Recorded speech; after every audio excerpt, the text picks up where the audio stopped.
که واسه ایران کلی و پیشیه دا و مگرک زیده گوتی دوست و حوال و هر کسی که ها جهدی نینه او که دوسته که هجا چتکاره که خدمتکاره که دیار بچه امیر خودی که یه محمد گورال خود رحمه خلوجی بکتن بلکه گره دوست و ناس و حوال چو بنوی در بیجه جنه هاتدن سیدای نزدیک بودن برنامه خیطات که مگو با والله فعادتی من نه برنامه خیطات جبر هندی جواب من کمیت جنینه اف سیدای نزیر و اف حوالین یک جبگیر جلد کیفا و نیجری که دیتن یعنی هندی پر بن زیده بن جماعتا و زیده تر بیتن کیفا فتر بیتن یا ما اف کوکن و اسلامی نه جبر هندی همه مروبه که دین دار باشه بیتن تیرا باید بجاش بر هندی عباره خدم الحمدلله خدا عملی هوا دریش که تنجل اف خیر هاتن سر جوا هاتن همام دی روزا چهارشنبه سه‌شنبه و چهارشنبه بود. کاکو دادیا دکانه. چهارشنبه بود. چهارشنبه بود. همام دیش در و محسن هات. هرکو ترکی جلمیگی ندبیجین بانید بلند من هزان محسن وینی برکاز روستان سوئد امزانی ویره. همام دی هات در دکانه ده. سلام علیکم علیکم سلام. محسن خیره بشکی بته گو الله حال مثلا من در بینام با تنگ بود سوئدی. میگه گو ارام بسم جلمیگی. بسم وانی میگه گو باشه گل خیراتی. خوجا شرکت باشه میگه هم گل خوجا داخل کنی نباینی گو هم بچین استراو میگه گو هم بچین استراو جکی صحبت سر بگن یه روز نویس اکثر نویسی بود ازبر هندی اول برنامه و ها چه بوده و هن گل خیر هاتن هوا هم گل دفاش کرد این همش میشه اسماعیل بشیکی ناست کرد ازبر هندی از هوجا نبینم یعنی گو از کسی بیری همش کار بینم همه ان هر کو ترکیت بیشتر اناسن دیمن و یاش مزیدت اسماعیل بیشتری ناس بگیم بلکه ای بابی اواش سال شسته حتی به گاوی دیگه هم شست و شش هاتین دنیای او شسته داره کیسته به تو خواندن و شست و پنج شست و شش از وقتا که اسماعیل بیشتری دنرخینم یعنی گله بیشتر اسماعیل بیشتری اصلا که چوانه از بیشتر اسماعیل بیشتری اولیای که سکولره یعنی اولیای کاتو حزب مثلا بیشتر دنیا و علم اسلامی داشت که هم جنانه که مایا ترادیسیون مایا اسلامیه حسن بصری امام غزالی عبدالقادر گیلانی ابن عربی یدی چوا بونه اسماعیل بیشتری به حال و حرکت و به استغنای خوا به کم دیتنا مالداری دنیای به کم دیتنا شهرت دنیای به کم دیتنا احوال اویدی و تسلیم بوینه دا به آوای انسان که وکی اولیایانه بس اولیای که سکولره یعنی دین و ایمان و اویدی وید اشتیز بو اویدی ناکته بو دنیای که پاشتر بو دنیای که دین بو دنیا بخشتی بو اویدی ناکته اجبار هنده به جای گرم مروف اسماعیل بیشتری بنرخینید سال 1939 دا هات یا دنیای حتی 62 دا بینی که اسماعیل بیشتری گنجه که نورمال ortalama Türkiye'de genceki ve ki ve mürüvveti akıl bir zeki bir genç bir fama bir bes seçtirdiği hatta salit hakkı da İsmail Beşikçi peşveruhe yani en bizim ilerici o zaman Eyüp Çetin zaten sol ciddi peşti darbe ders bekleri bu darbe işte hakkı Gülani o Türkiye'de işte bir sol yatat mekhanı İsmail Beşikçi bir etkiliydi bu hatta salah zaman nasıl hakkı eki هفته ای که اسماعیل خوجتی تا حبسات دیار بکرید گرن حبسات دیار بکرید لگل اف حوالین ددقده حوالین رزگاری حوالین اویدی کرداد بینید لیلوی داری کردین مسلمان بینید و کی فقط حسین صانع هم بیج ملا و عالم ملا عبدالله تموکه بینید بابی نجیب در ما محمود کشیل بینید اول انسانی و صادق بینید برای خدای ملای شیخ صانع قوام عالم اسلامیه لی پروره ام بیج مروبه و کی خلیل آقا بینید حتی وی گاوی خلیل آقا خورشید آقا و کی فودال خدین ناس کردن و کی ویدیش ده فودالی تام دیجی فودالی فرادن گنجی کرده ارتشته که اسماعیل بشیشی برای خدای خلیل آقا خورشید آقا کردن والا پاریز جدی نه که بلا و پشمرگری که نه سر هندی هاتیه گرفتن ایکی دو شیدی گریه سرویدی اسماعیل بیشتری ایتا گهورین دسال هفته و چهار ده وقتا در تبریتش نیدی بیت عالم یعنی اوقاتی گیستن علمی کردی و کتابی که دنبیسیدن نام کتاب او بیلیم یونتنیه yani rebaza zaniste olsa rebaza zaniste hafta kitaba denilirse. Ya evvel Cumhuriyet Halk Fıkrası ve Kürt sorunu, Cumhuriyet Halk Partisi'nin tüzüğü ve Kürt sorunu, Dersim 33 kurşun, Kürtlerin Kürdistan'ın paylaşılması ve bölüşülmesi, hafta kitabı oha denilirse ama henüz bilim yöntemi, bilim yöntemiyle tavır çekili. O sala hafte haşte sadı gelin, 2 salada hafse dad menitin, haşte eki Nisan'ı berdedin, yani haşte eki darbe çebuya, beşik belki belin hadiye gelsin, berdedin, li vakta ko berdedin, çar heli vakışın gitti, hasin ko evi berdedin, İsmail beşikçe sadı gelin. Vakta ko diyelim ve caretliğinin tesir eke zeyde hareketa PKK ser raha İsmail Beşikçi dike, hatta lehve dönde İsmail Beşikçi ve avayeki militani, Beravaniya, Embejin Kürdistan'ı ve Azadiya Kürdistan'ı ve Şerif Kürdistan'ı dike, hatta Abdullah Öcalan tete Türkiye teslim gibi, Urservi Beşikçi 4 sala, 5 sala devam kat ne akıl edin, yek kelime nabecik. Dücara, secara, şuma kalemi bu mamusadı ve tut tişteki beji, muhakkak tişteki beji. Bu hali bir şey söylemeye değmez. Ben bir şey söylemeyeceğim. Dumaya halnehve do penci, 2005'de nizanın Çin nüfus bu, böyle yazık neyse bu Öcalan'ın duruşu çürüktür. O piştiğince vebu. Vebu, bir Necip Zana pis vebu. Elhamdülillah 2010'da İbrahim Gürbüz ev vakfa İsmail Beşikçi çekip İsmail Beşikçi tedgeç bu. 2013'de hatta o zaman karar da bu, bir yerde bu küçük cana neydi Kürdistan'ı, ne çide Avrupa, ne çide Kürdistan'a başvur. Li 2013'de Ceravun Melbidisi, Ebu Ni'metullah Atalu Yaşar, Abdüselam Yaşar Orva evde çekilen sempozyum çekilen Melbidisi hat evdeli 2013'de o piştiğince hatun üçün avu çebu ve dumayı ki insanın ev bala musibet hatta seri lire İsmail Hoca Nekbaş bu beyin karaması der bazı kilen bugün xuyna mecil çebu li vederi İsmail Beşikçi zamanaki gelek nezik da berhev bu seri çebu evci hem duayet hava hem duayet milleti hem ji ev xaji gelek hezem kuvvete o de em çun eder disa İsmail Beşikçi serpiyana gelek çeyfaşev و هیویدارم دی زمانی که گلک نزدیک رابطه در سرپیا هندی دی سالوا درا بین نبا شوابا بوده بو ابراهیم او هنده جرا هوان گازن داد کن دی بیجن هند İsmail Beşikçi gelek gerine mecbute hocam bak millet şey yapıyor diyor ki İsmail Beşikçi çok gezdiriyorsun çok karışmayın bana karışmayın ben 90 yaşına kadar gezeceğim diyor pişti ev nefeşe hatta senin bu bak sen 90 yaşına kadar gezmedin ne oldu go olsun ben şimdi iyileşeceğim sonra tekrar gezeceğim. Elhamdülillah geldik başlayacağız. Seyyid-i Muhsin İsmail Beşikçi mecre var. Salah 1990'de ev dünden bugüne Kürtler kitabı haya. O kitabı ki ya Kürdi ya evvela de evdeki ki Abdullah Cinnama da dizana Salah 88 nehvedi kitabı lisan Kürdan ne bu? Yani hiç ne bu? Yek kitabı ki lisan Kürda bahsa Kürdistan'ı bir gezden bahsa vaziyet kitabı Muhammed Emin Bozarsan Şerefname o memuzin iyice sansürlü bu baskıya ki hasa korsan baskıya ki bu gelek hasa çapal bu yani mürüneş ya bakıyorken ev kitabı bu piyasada piştiğince Muhsin bir kitabı eski zaman aşkıyaları o piştiğince ev haline biler dünden bugüne Kürtler kitabı maya Kürdi beri haşli hebun adzanım eyvabı ne bize beri haşli ne bu beri haşli hebun ledi piyasa Türkiye'de ne bu çünkü İstanbul'e bu kitabı bu piştiğince işte Abdullah Derkatı Süleyman abi Derkatı yani bizim ev peri yayınları bu beri peri Fırat yayınları bu hende kitap etkizi derket de piyası. İcber hende Esfazıl Muhsinci bu ma ev ülke bahsa xav İsmail Beşikçi yazık gibi Daviyet haber Türkiye'de hatı bunu bilsin. Gotini mi bihisti yani bizim ülke 300-400 insana caev nübisa İsmail Beşikçi xandı bu. O gele gazice tesir etti bu. Mahas bu hava ev ülke bahsa ve haber Türkiye. Em sabada faydalı direjden ki hizan em kır gele haş akıftın ettin. Li gele direjden ki bana Muhsin bu kadar sohbet ediken piştiğin gel sual ki hava bitin kelam bitin. Em bizim her şeva derbare İsmail Beşikçi fikre kezrek hebitin.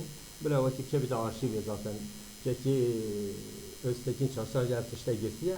Em bir arşiv. Yani hasyen Kürdi bakımı, hasyen Türkçe bakımı fark var ki. Em çok hasyen bila vakit. Çare. Hani bir tane bir evi. Bela. Bela. Bak. Mukheratı sersere müsait çağırıyorum. Ne tabi Türk aydını ve İsmail Beşikçiler. İsmail Beşikçi, Türk aydınları ve İsmail Beşikçi ne budur? Bəli. Yani mücara sohbetame. Onun için hani Türk aydını üzerine konuşalım. İsmail Beşikçi de sonuçta bir Türk aydını. Onun için Türkçe devam edelim.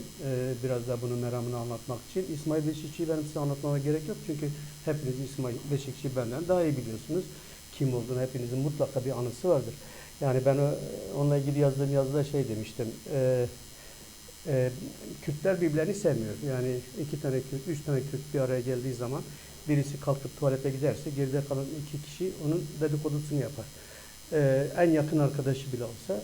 Ama bu camiada, aydın camiasında herhalde birisinin hakkında kötü bir şey söyleyemeyeceği yeryüzünde tek bir insan var. O da İsmail Beşikçi. Yani hiç kimse İsmail Beşikçi, ben en azından duymadım. Bir tek Abdullah Öcalan hariç.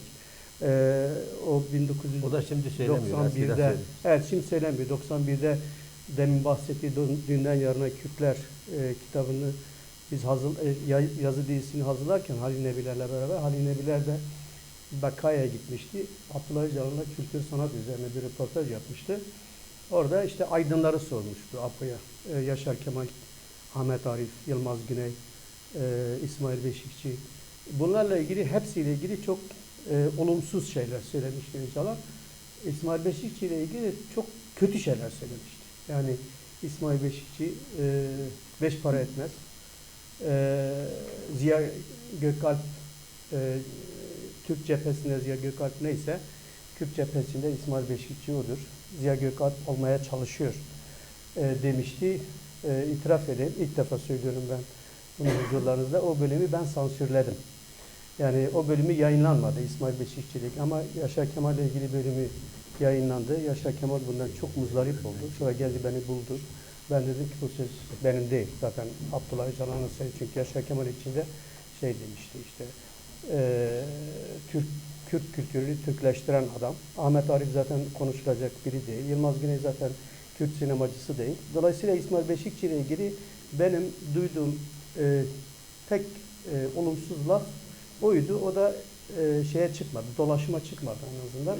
Çünkü eğer o zaman dolaşıma çıkmış olsaydı İsmail Beşikçi'nin itibarı bir hayli Kürt entelijansiyası demeyeyim de o camiadaki o siyasi kanatta bir hayli şeye uğrayabilirdi, zaafa uğrayabilirdi. Şükür işte bugüne geldik. Bundan sonra inşallah başka bir iklim doğacak. Yeni bir iklim içerisinde belki başka türlü bir dil hep beraber bulacağız. Biz hepimiz yaralıyız. Yani birbirimizin kendi yaralarımızı tedavi etmek için bir sürece ihtiyacımız var. Yani kedi gibi oturup kendi yaralarımızı kendimiz yalayarak rehabilite olacağız. Başka bir yolu yok. O kadar çok yakın arkadaşlar birbirine düşman oldu ki. Çünkü siyaset çok kıyıcı bir meseledir ve hiç ama hiç affetmiyor. Kardeşi bile olsa. Siyaset kelime anlamısı idam demektir zaten Arapça. Herhangi bir insan bir siyasi meselenin içine girdiğinde ölümünü göze alarak gider. Orada yalnızlaşmayı, bütün her şeyden soyutlanmayı. Kürtler de en çok kullandıkları kelimelerden bir tanesi şeydir. Son siyasi gelişmeleri konuşalım. Yani işte ne bileyim ekmek ne oldu, işte ekmekler bozuldu, onun üzerine konuşuyor. İki insan bir araya geldiğinde son siyasi gelişmeler üzerine konuşuyor. Bu siyasi gelişmeler hiç bitmiyor. Bu aslında bize Türk aydınından sirayet etmiş bir şeydir. Kürtlere de sirayet eden kısmı Türk aydınından geçmiş bir şeydir. Türk aydını üzerinden giderek İsmail Beşikçi'ye, çünkü İsmail Beşikçi işte hoca anlattı. Siz de hepiniz benden daha iyi biliyorsunuz ama ben bu Türk aydınının macerasında böyle bir adam nasıl şey oldu, nasıl imalat dışı oldu, öyle diyelim. Başka türlü bir mecraya girdi. Çünkü bunun başka bir örneği yok, tektir. Alanda tektir. Belki de dünya kültürü alanda da ben çok hani bu tür hatıratları falan filan okuyorum şu anda yazdığım yazılardan dolayı. Böyle bir örneği yok. Başka kültürde de yok. Onun için tek başına biricik bir meseledir İsmail Beşikçi'nin kendisi. Türk aydınının ortaya çıkış süreci Osmanlı İmparatorluğu'nun son dönemlerine yani yıkılmasına 100 sene önceki tekabül ediyor. Bir şeyle beraber işte Gülhane Hattı Hümayunu ile beraber, Tanzimat'la beraber aydın kavramı bize göç. Öncesinde şey var, mollalar var. İşte onlar fetvayla bir şeyleri hallediyorlar ya da danışma meclisleri var. Padişah onlara danışıyor ama bireysel aydının ortaya çıkışı batılılaşmayla beraber başlıyor bizde.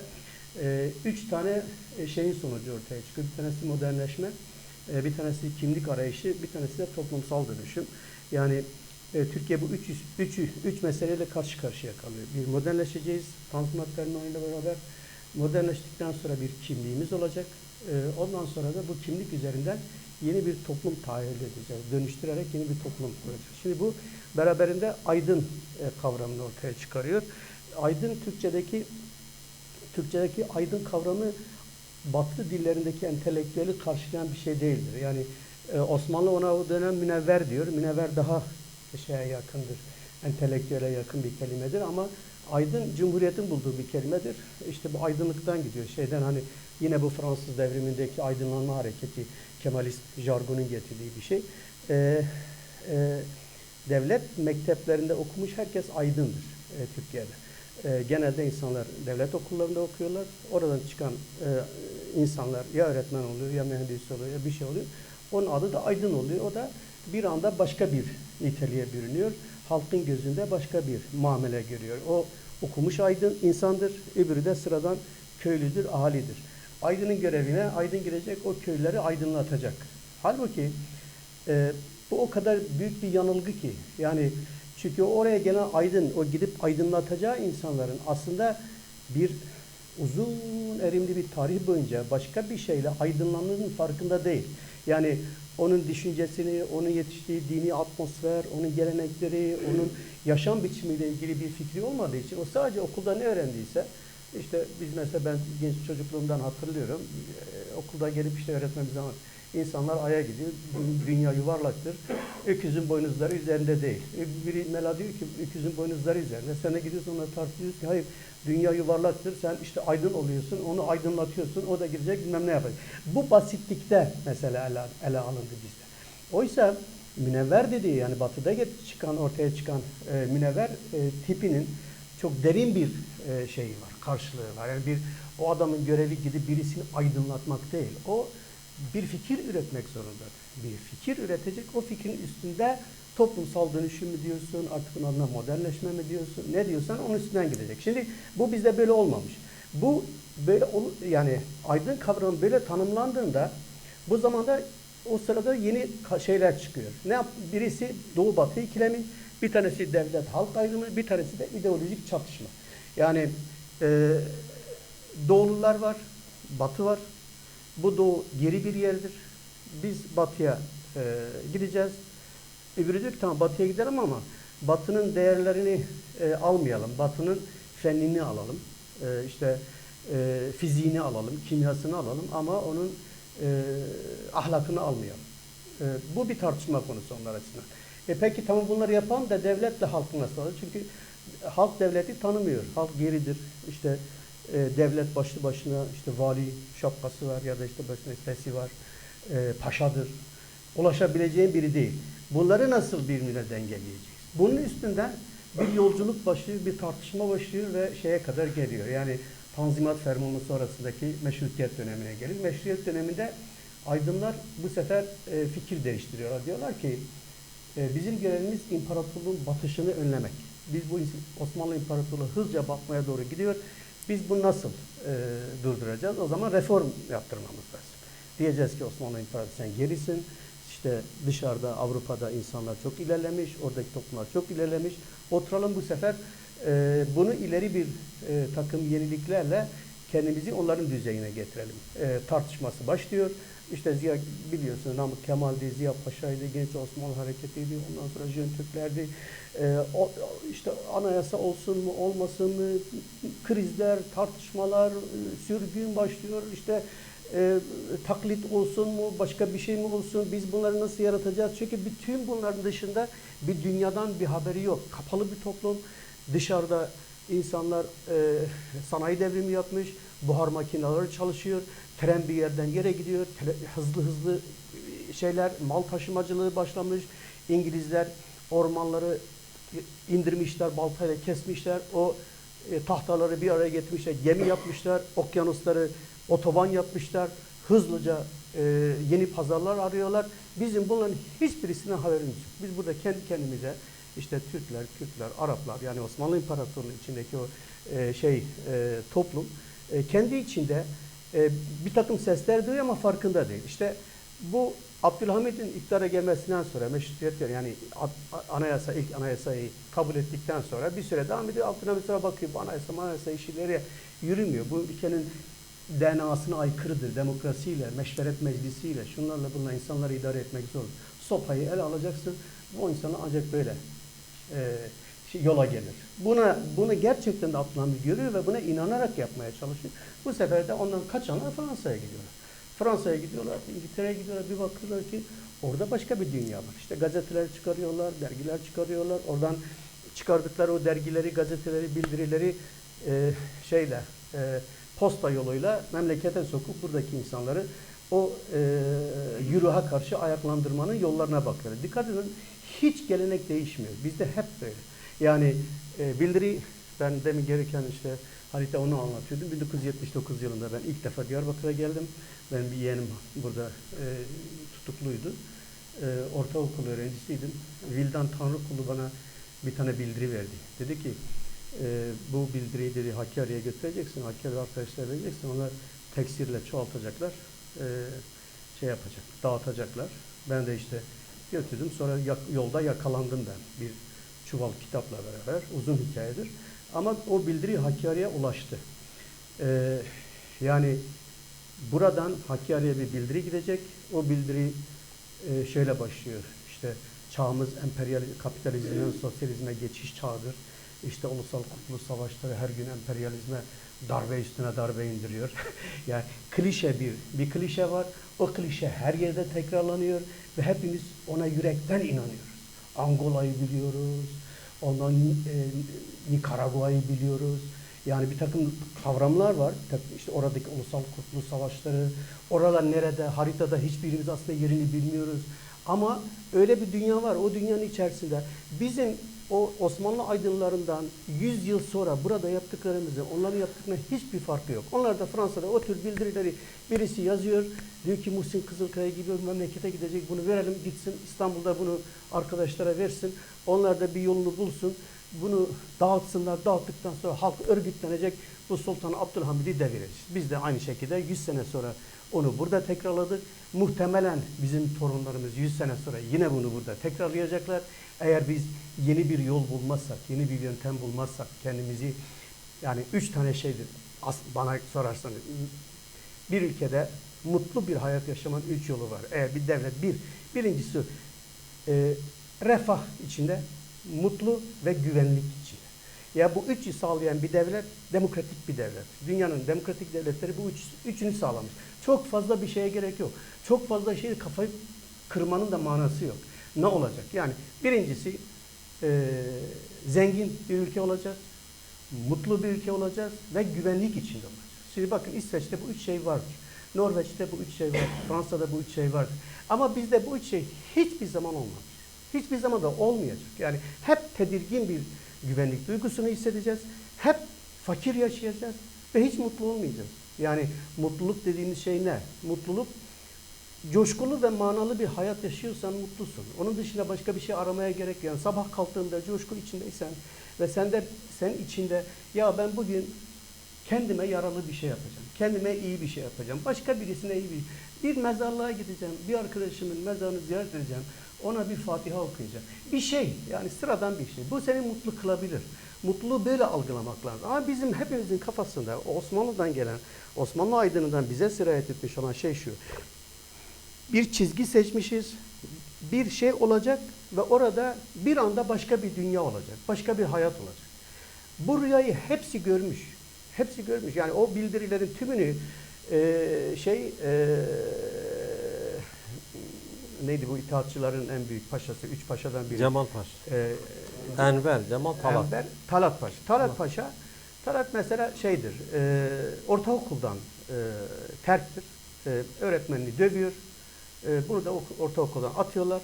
Babası da diyor ki bu çocuktan bir şey olmaz. Alıyor onu postanede çalıştırıyor. Postacı olarak giriyor postaneye. Sonra postacı o mektupları açmaya başlıyor. Yavaş yavaş. Bakıyor ki bu mektupların içinde hep benim demin bahsettiğim, benim Diyarbakır'dan Hakkari'ye götürdüğüm bildiriler var. O bildirileri okuyor. Farkına varıyor, diyor ki ya gizli bir teşkilat var. Yani bu mektupları birbirlerine gönderen bir gizli teşkilat var. Ne olabilir? Bunlar kim? Onu araştırmaya başlıyor. Fransa'daki Türk aydınları birbirleriyle posta yoluyla haberleşiyorlar. Hepsi Talat'ın eline geçiyor postanada. Talat onları okuyor. Sonra da bütün bunları bir araya gelip İttihat Terakki Cemiyeti'nin şeyini kuruyor. Ana yapısını kuruyor. Sıradan bir adam. Yani herhangi böyle bir öyle bir münevver. Ama adam örgütçü. Yani kafa başka türlü çalışıyor. Bizimkilerin hepsinde mesela onun kod adıyla Duran Kalkan'ın kod adı aynıdır. İki tane şey getirmişler bu ülke. Yani birincisi bu bildiri geleneği, ikincisi kod isim, üçüncüsü dağa çıkmak. Bu üçünü Türk münevverleri yapmışlar ve üçünde de başarılı olmuştur kendileri açısından baktığınız zaman. Komitacıdırlar. Komitacılığı da gelenek olarak da şeyden alıyorlar. Makedonlardan alıyorlar. Makedonlar, Osmanlı diyor ki ya biz Avrupalıyız. Biz niye bu Müslümanlarla beraber yaşıyoruz? Kendi devletimizi kuralım. Tutuyorlar, bir tane örgüt kuruyorlar. İşte sağa sola bomba koyuyorlar. İşte su şeylerini kesiyorlar. Bir sürü şey yapıyorlar. Ondan sonra da bir slogan geliştiriyor. Slogan Makedonya Makedonyalılarındır. Devamında da kural da şudur. Ya istiklal ya ölüm. Osmanlı aydınları bunu birebir onlardan alıyor. Yani şimdi de mesela Türkiye Türklerinin sloganı Makedonlardan alınmıştır. Ya istiklal ya ölüm sloganı da yine Makedonlardan alınmıştır. Şimdi Makedonlar bu iki sloganla yola çıkıp bağımsızlığı kazanıyor. Osmanlı aydınları bunlardan örnek alarak kendi devletlerine karşı savaşmaya. Onlar Osmanlı'ya karşı savaşıyor. Osmanlı münevverleri de kendi devletlerine karşı bu iki sloganı kullanmaya başlıyor. İlk dağa çıkan Osmanlı münevverleri yani Talat Enver Paşa ve Resneli Niyazi. Resneli Niyazi ilk gidenler, sonra Enver Paşa katılıyor. Bir askeri depoyu basıyorlar. Devletin silahlarını alıp dağa çıkıyor. Bunlar hepsi devletin içinde subay. Devletin silahlarını alıyorlar. Makedonya dağlarına çıkıyorlar. Sonra peşlerinde Enver geliyor. Tam daha birkaç kuzu kızartıp yemeden Abdülhamit meşrutiyet ilan ediyor. Abdülhamit çok akıllı bir adam. Abdülhamit hep şunda var. Diyor ki ya bunlar beni devirecek. Hani bunlar devirmeden önce ben ön alayım. Ben kendim meşrutiyeti ilan edeyim. Halk hatta korkuyor. İkinci meşrutiyeti ilan ettiğinde. Diyorlar ki ya bu padişah niye böyle bir şey yaptı? Yani acaba bir işin içinde bir oyun mu var? Önce hiç kimse sesini çıkarmıyor. Sonra ikinci meşrutiyet ilan edildiğinde büyük bir şey başlıyor. İşte padişahın çok yaşa sloganlarıyla insanlar ortaya çıkıyor. Hakkari'ye kadar, Van'a kadar bayram kutlanmaya başlıyor. Yani Türkiye'nin o ilk 8 ay, 1908'den işte 9'a geçişte 8 ay tarihin gördüğü en büyük özgürlük dönemidir. Herkes birbirine sarılıyor. Rumlar, Ermeniler, Kürtler, işte bilmem neler, yurt dışına gitmiş olan sürgünler gemilere biniyorlar, davul zurna çala çala geliyorlar. Prens Sabahattin gidiyor babasının kemiklerini Paris'teki bir mezardan çıkarıyor, bir torbaya koyuyor, sırtına vuruyor. Ölülerimizi Türkiye'ye getirelim. İşte padişah gitti, özgürlük geldi, partiler kuruluyor, 75 parti kuruluyor, 300 gazete çıkarıyor, 8.000 dergi çıkıyor. Bir anda diyorlar ki biz ulaştık cennete. 8 ay sonra takır takır takır birbirlerini vurmaya başlıyor.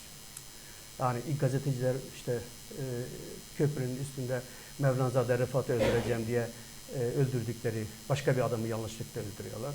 Sonra başka bir gazeteciyi kurşuna diyorlar. Sonra çünkü bu iddiatçılar, bu demin bahsettiğim o aydınlar Makedonya dağlarında başarılı olmuşlar ama İstanbul'a gelemiyor. İstanbul başkent başka bir şey. Yani devrim yapıyorsun fakat devrimi İstanbul'da yapman gerekirken şeyde yapmışsın, Selanik'te yapmışsın, orada da kalmışsın. Peki ne yapacağız? Gidip İstanbul'u almamız lazım. Bunu nasıl yapacağız? İstanbul'da bir darbe tezgahlamamız lazım. 31 Mart'ta bir darbe tezgahlıyorlar. 3. Ordu Makedonya'dan giriyor İstanbul'a. Ondan sonra tekrar bir darbe. Bu darbe geleni o Cumhuriyet'e bakıyor. Cumhuriyet'te evrilmiş olan aydının, Cumhuriyet'e giden aydının şöyle bir yönü. Bu sefer diyor ki aydın, tamam biz iktidarı ele geçir. Aydınlar yapıyor devrimi yine. Asker aydınlar. Devrimi yaptık. Ama biz bunu halka nasıl anlatacağız? Yani sıradan insanlara bu yaptığımızın devrim olduğunu nasıl anlatacağız? Bu sefer de bütün bu tantanayla beraber, yeni ortaya çıkan şeyle beraber halka bu fikri anlatmanın yolu halka inmekten geçtiğini söylüyor. Ne yapalım o zaman? Halk dediği insanların dilini bilmiyorlar, dinini bilmiyorlar. Hiçbir bağlantıları yok. Yakup Kadri Karaosmanoğlu'nun bir kahramanı, yaban romanının kahramanı Anadolu'ya düşmüş, kendini uzaydan yere düşmüş bir adam olarak geliyor. Bir bakıyor ki ya bu nasıl bir şey? İnsanların hiçbir şeyi yok. Evlerinde bir tane Kur'an var. Kitap dedikleri tek o. İşte namaz kılıyorlar. Ondan sonra da akşam bulgur pilavı yiyorlar. Biraz Arapça okuma yazması olan Mevlana'nın Mesnevisinden birkaç beyit okuyabiliyor. Ondan sonra uyuyorlar. Sabah tekrar böyle bir döngü. Biz bunları diyorlar ki şey yapacağız, modern nedir? Yani Fransız 3. Cumhuriyetine benzer bir şeyle dönüştüreceğiz. Peki bunu nasıl yapacağız? Bunu okullar açalım. İşte köyde okul açalım. O köydeki çocuklar orada kalsın. Onlar şehre gelmesin. Aydınlansınlar. Ondan sonra oradaki insanları bilinçlendirsin. Haydi tamam güzel fikir. Kuruyorlar. Köy enstitülerini kuruyorlar. Fakat köy enstitülerine yetişen çocuklar bunların istediği gibi olmuyor. Bunlar da komünist oluyor. Yani diyor ki ya biz bu kadar kötü... Bu sefer diyor hadi ulan biz kendi elimizde komünist yetiştirdik. Hayır köy enstitüleri kapatalım. Kapatalım bu işte o komünist olanları alalım içeri atalım. Çünkü öbür tarafta yine bunların içinde yetişmiş bir takım komünist münevverler. Yani işte kim? Şevket Süreyya Aydemir, ona Vedat Nedim Tör, ondan sonra Burhan Belge, Murat Belge'nin babası. Bunlar da bir devrim olmuş. Atatürk devrim yapmış ama fikri yok. Ortada bir fikir yok. Diyorlar ki bir fikir yaratalım. Bu fikri nasıl yapacağız? Bunu da işte Kemalizm buluyorlar. Bir kadro diye bir dergi çıkarıyorlar. Bu derginin etrafında bir araya gelen münevverler Atatürk'e bir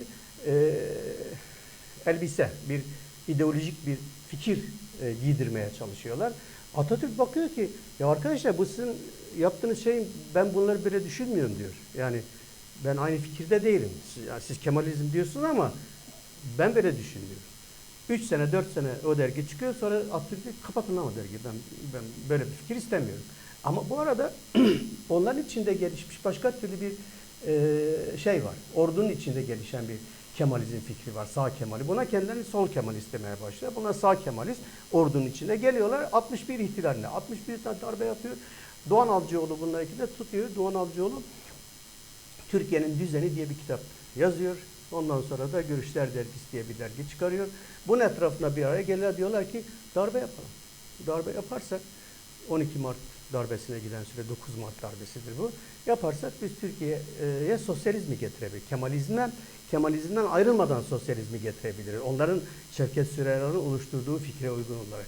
Şimdi bu Türkiye'nin Düzeni kitabı 1960'lı yıllarda bütün devrimcilerin, solcuların, Kemalistlerin evinde olan bir kitaptır.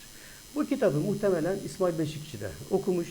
İsmail Beşikçi bir şey olarak, bir okulda bir asistan olarak, yedek subay öğretmen olarak Bitlis'e gidiyor. Sonra o sırada Hakkari sınırında Barzani hareketine mütevellit bir takım şeyler oluyor, hareketler oluyor. Onları oraya ya operasyona ya da geçici göreve gönderiyorlar. Şemdinli'ye gidiyor Beşikçi. Bir de bakıyor ki ya burada başka bir millet, başka bir halk var. Onun anladığı, o zamana kadar görmediği. Yani Doğu Anadolu Türkiye'nin Düzeni kitabından farklı bir Doğu Anadolu düzeni var. Bu düzen Türkiye'nin düzenine benzemiyor. Onun için Doğu Anadolu düzeni, kendi kitabın adına Doğu Anadolu düzeni diyor. Onu Doğu Anadolu'nun kitabından ayırmak için bu adı koyuyor. Türkiye'nin düzeninde hemfikiriz, bütün aydınlar hemfikir. Türkiye'nin düzeni emperyalizme bağımlı. İşte kurtuluşu ancak emperyalizme karşı hızlı bir örgütlenmeyle mümkün. Devletçi bir politika ekonomide uygulayacağız. Ve münevver devletin hizmetinde olacak. Bir bakıyor ki ya burası öyle değil. Burada ne kapitalist üretim ilişkileri gelişmiş, ne herhangi başka türlü bir kooperatifleşme var. Onların bahsettiği hiçbir şey, o adamın kitabında bahsettiği hiçbir şey bu Kürdistan'da olan bir şey değil. Onun kafasına da bu o diyor ki bilincime çarptı diyor onun deyimiyle. Bu bilincine çarpıyor. Bilincine çarptıktan sonra oturup bunu kendi tezi haline getiriyor. Biz de işte abilerimiz, benim yaşımdakiler o dönemi hatırlarlar. Efsane kitap olarak 1970'li yıllarda Beşikçi'nin kitabı ortaya çıkıyor. Ama Beşikçi'nin kitabı içinde bir sürü istatistik olan, böyle herkesin okuyup böyle ne güzel kitap diyebileceği bir kitap değil Doğu Anadolu'nun düzeni. Akademik bir çalışmaydı.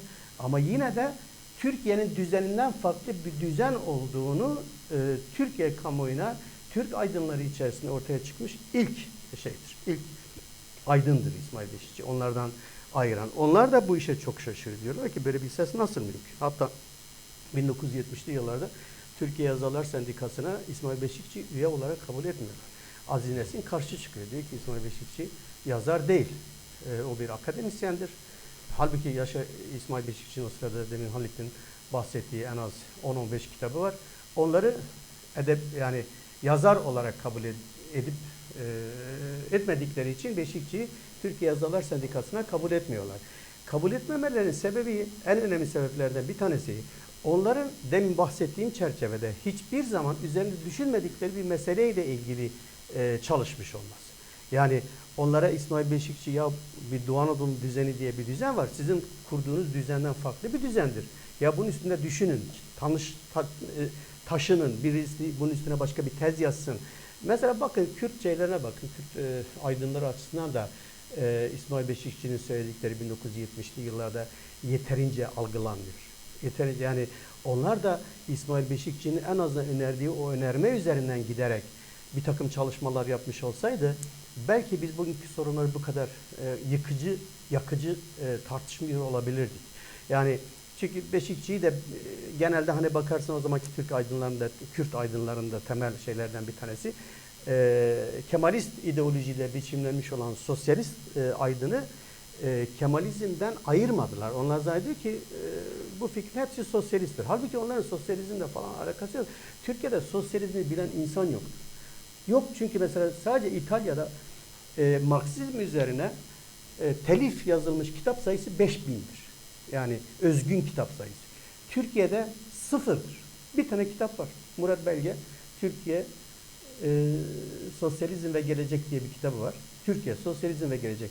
Marksizm üzerine Türkçe'de yazılmış tek özgün kitaptır. Onun dışında hiçbir özgün kitap yok. Hepsi çeviridir ve polemiktir. Yani Lenin'den almış polemik. Mesela Lenin üzerine konuşuyor. Dünya tarihin gördüğü en büyük polemikçi. Hiçbir cümlesi aklımızda değil. Saçma sapan binlerce oralarda var, fraksiyonlar var. Adam onların tartışmalarını, bizde İsmail Beşikçi anılarını anlatıyor. İşte hapishanede Mümtaz Kotan Lenin'in şeyini okuyor. Savaş ve Barış. Sosyalizm ve Savaş. Sosyalizm ve Savaş kitabını okuyor. Şimdi Sosyalizm ve Savaş kitabı bir polemik kitabıdır. Yani Lenin'in çeşitli dergilerde yayınlanmış makalelerden oluşan bir kitaptır. Herhangi bir insan evladı o kitabı okuyup bir şey anlaması mümkün değildir.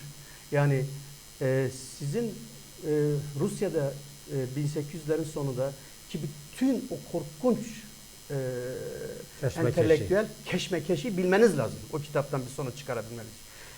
Mümtaz Soysa okuyor. Mümtaz Kotan bir paragraf okuyor, diyor ki o bir paragraf okuyor, diğerleri şerh edecekler. Yani anlatacaklar. Beşikçi yazıyor. Okuyor bir paragraf, diyor ki arkadaşlar evet, kim anlatacak? Kimseden ses çıkmıyor. Şimdi tabii hoca da olduğu için, akademisyen olduğu için herkes ona bakıyor. Hani bunu anladıysa Beşikçi anlamıştır. Herkes de Beşikçi o sırada herhalde dalmış. O diyor ki Mümtaz bir tekrar okur musun diyor. Mümtaz tekrar okuyor paragrafı. Herkes İsmail Hoca'ya dönüyor. Ya bir şey anlamıyor da. Yani ne diyor bu adam? Garip bir şey.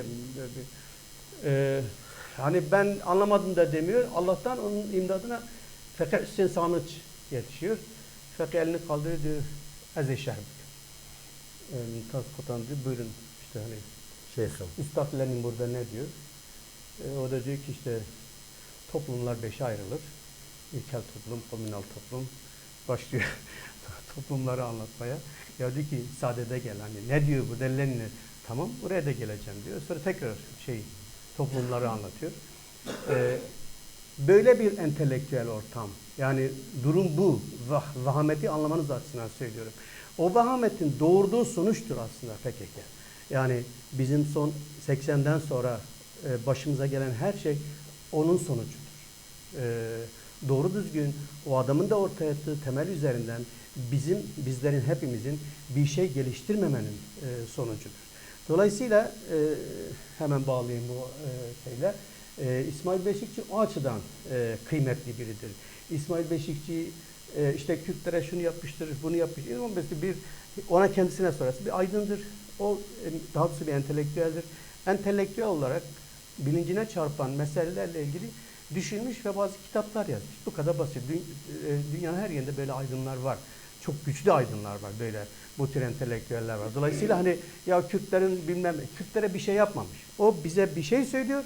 O ne yazık ki bir yankı bulamadı, bir karşılık bulamadı. Karşılık bulsaydı belki bütün bu süreçler böylesine şiddetli bir şekilde yaşanmamış olabilirdi. Ben burada keseyim biraz şeyden. Peki çok teşekkür ederim arkadaşların soruları varsa onları alacağız. Fakat başta da ama Türkiye becerdi Kürdi becer. Ben. Em dü sal berî neha dihokê bûn. Zaxu me bername kir dîsa Beşikçî axir min jî bû tercüme kir wêrê Seyda Müeyyed Tayyib heye. Müeyyed Tayyib vê gavê şairekî me yê gelek mezin tê gihiştî famaya kitêbê wî jî avestaya derkevin. û hakikaten şairekî gelek mezin dibêjê Seyda Müeyyed bû Beşikçî got wê got em tercüme bike. Got Sartre dibêjît neslêt me û yê piştî me باور ناکن که مروفکی وکی گاندی مهاتما گاندی هاتیه وی دنیای او جیانه که وها در باز کلیه گو از بیتشته بو بیشکچی قیاس دکم انسان باور ناکتن که انسانه که وکی اسماعیل بیشکچی دوی دنیای دا درکتیه وها جیانه خواهی به آوایی وها در باز کلیه حتی گهشه داویه عبری خواه یکی محسین گلک صحبته که برفره کردش و جمعه عملی نوحینینه نسیم دروجی هات بله هندی مروی ملای جزیری عملی نوحینینه که حتی صبح هم گوی خواب دارده بس با عبدالحمید بیجنه عبدالحمید بیجنه تا ملتی روشلات ناوین کرد و عرب و ترک چوا اداره کرن تا چوا جهان نوی داری دبیجی والله من عرب تیر کرن خارن دای ترک جی صحبت سری و کم نکرد yani evci kutan leda o kurşi mi gaz daye hava daye gode hinmerin o kaşmerin o camerin o hatta bir gaba mevha dare ki ya hali mevha şey bu ecber hindi ve amde hedi göğe kadayla ödi eğer fırsa ki hava habiten derbare İsmail Beşikçi da o ki Muhsin Sabada Muhsin kiri bila pırs biten eğer şuruba ki büyük habiten kelam gel gel ödi ne bir baş kelam gel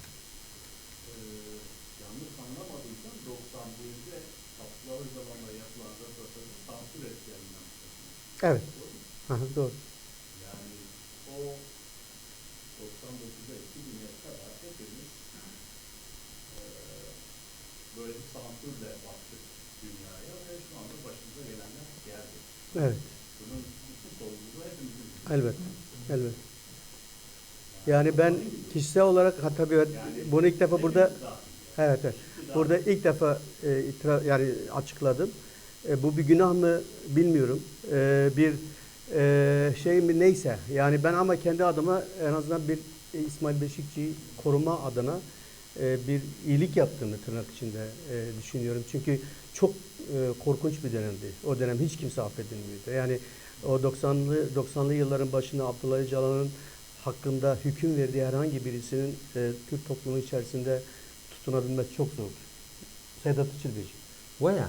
Yani İsmail Beşikçi fakat tişteki o hay İsmail Beşikçi dijyana fada dijyi sansürü ya dijyevi ya az bu ha minake ki bizim avanında divan eklasmeke divan mela sadık tırtubi belki cara avle hind ben abimru mela sadık tırtubi halki ahlakı gündeki ahlakı divan eklim bisya 15-16 şairi ve ki şairi melay cizilini bisine 24 şairi faaliyet siyasi bisine de erdeki da beji te İsmail Beşikçi yani bahsa İsmail Beşikçi ki bahsa Abdülkadir Aksut ki bahsa işte Hikmet Çetin dike haberat beşte Hikmet Çetin li de beji tem bu İsmail Beşikçi de beji İsmail Beşikçi te apu buhay yani İsmail Beşikçi bu apu mazındike Abdullah Calan mazındike Meci ef işte gute Beşikçi bu gute İbrahim Gürbüz cilveli bu Mugu hocam İbrahim Gut bunu kesinlikle sansür etmemiz lazım Mugu kardeşim.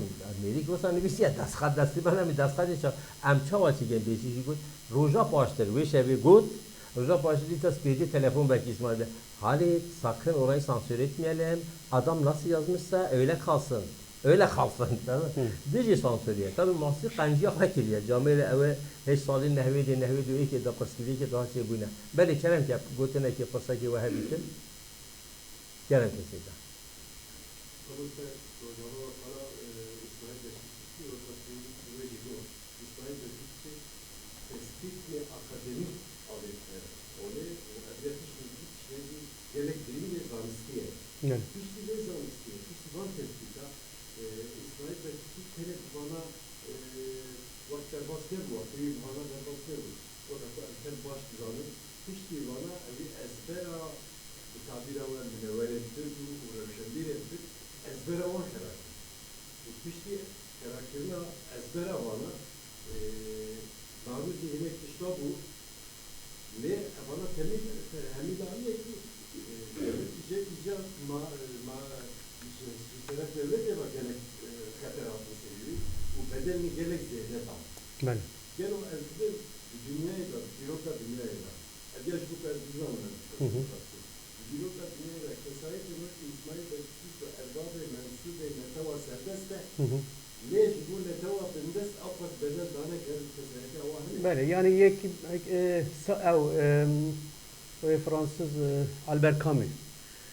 Mesela Albert Camus bu Fransız de mesela evet da mesela Cezayir'de da ne bu asli Cezayir'i yani Cezayir kodu ama mesela Cezayir'de ev mina Revşenbir'in Fransa ne fikre? Dibece Revşenbir'in Fransa sartu edinu havali videmida Hamid Bejin Cezayir şervanın Cezayir'i tişteke rastlık. Kami dibece ne olsa? Dibece az olsa mina ve ne fikrin? Diyamın şu pazar işte hek فيقيت شو سكرية أو شروان جزائري بومبا دمنا pazarı mümkün bu proje diyamız bemra beriko es çene yani ve gayet ne dağıtım dünyayı jibon de dibece de mesela tutali evet şiddet o mesele o da Revşenbir gerek mina ava ne fikir mina şervana ne fikir jibon de ji kamu ji entelektüelin di dünyayı Fransa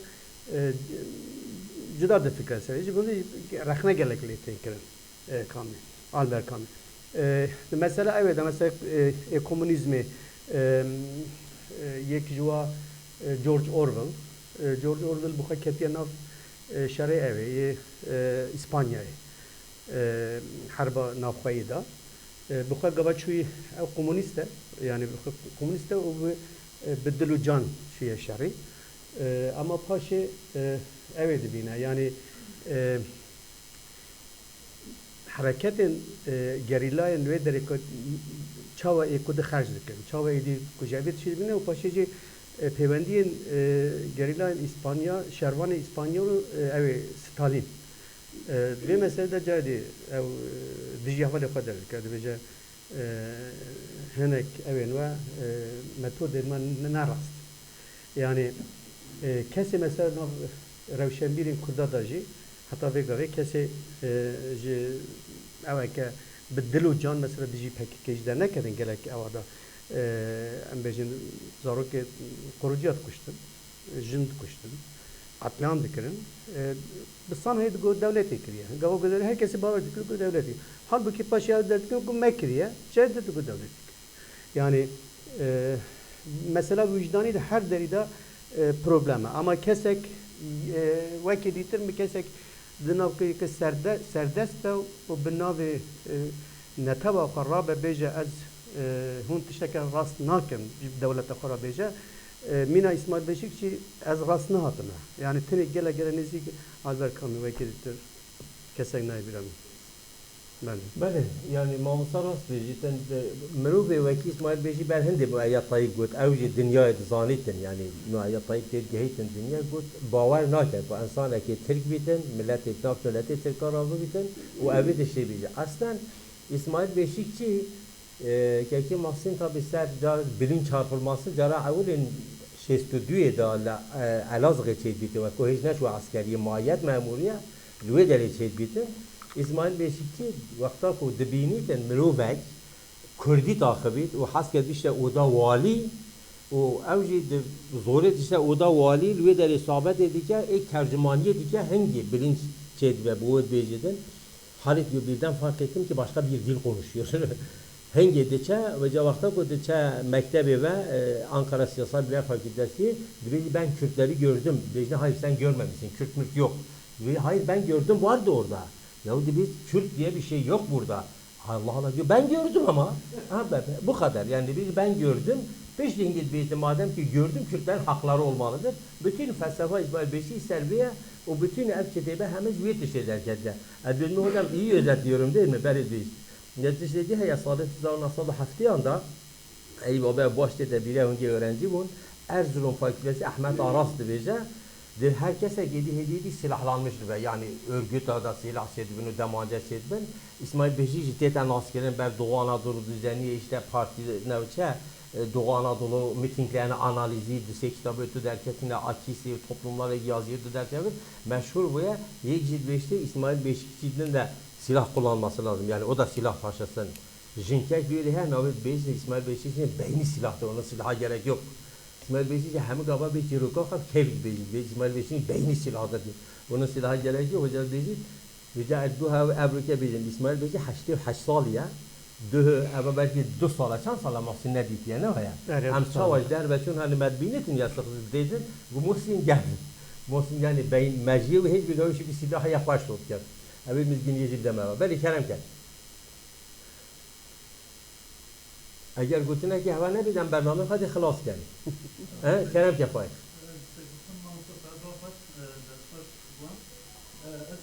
Yani doğru ki rasmediler fazla Baş. Ravşan bilen kızın heyi ilu yani hatırlıda heyi. Şuna bak mantıklı değil. Çetek gün naftadan da demek ki derslatları kırdan. Yani eserleri öyle alamayacağım.